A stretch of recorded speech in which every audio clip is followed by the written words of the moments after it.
I'm Shankar Vedanta. See you next week.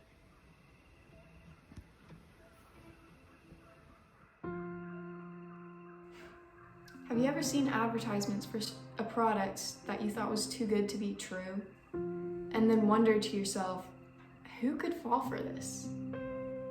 Well, I'm here to tell you that you've probably fallen for a similar proposition before, and that you're not as special as you thought you were. Sorry.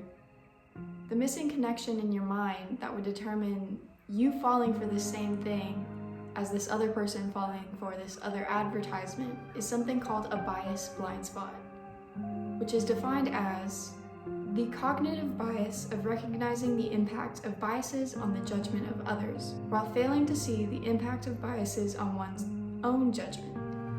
That's a lot of bias. This phenomenon is caused by using two different paths of judgment when judging ourselves versus judging others.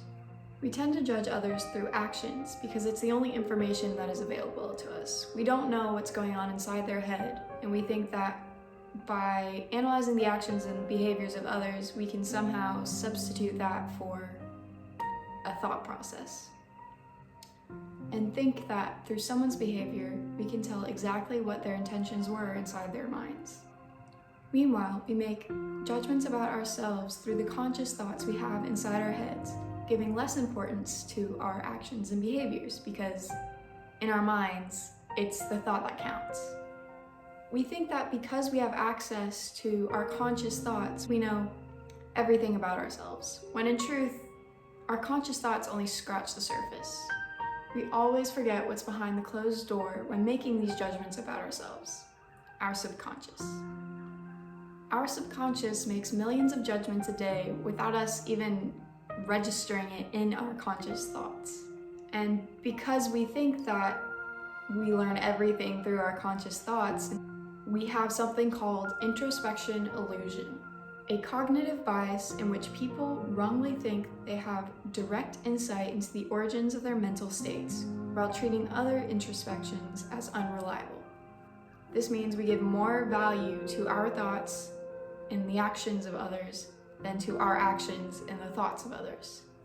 In truth, if everything inside our minds was available for introspection illusion, which it isn't because we can't introspect our subconscious, maybe we would be able to judge ourselves objectively.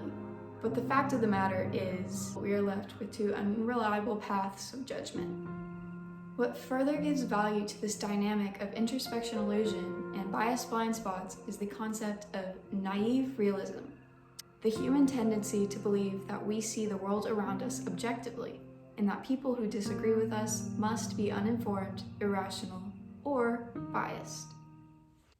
For example, if we see two apples, we look to identify the one that is objectively better than the other because we want to eat the better one. Now ask someone else to choose an apple and they might decide to go with the opposite one because to them, the other apple is objectively better. If we think the other person chose the lesser of the two, we immediately assume that the other person's judgment is out of whack. Because clearly, the first apple is better. And the other person might think you're the crazy one because who would ever choose an apple that looks like that? We each think that our personal reality is an objective perspective on the world around us. We fail to remember that other people think the same about their personal realities.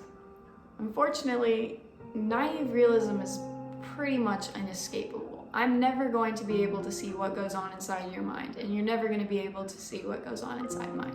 However, when we understand what bias blind spots, introspection illusion, and naive realism are, we are able to be slightly more objective of ourselves and see our own biases a little bit clearer.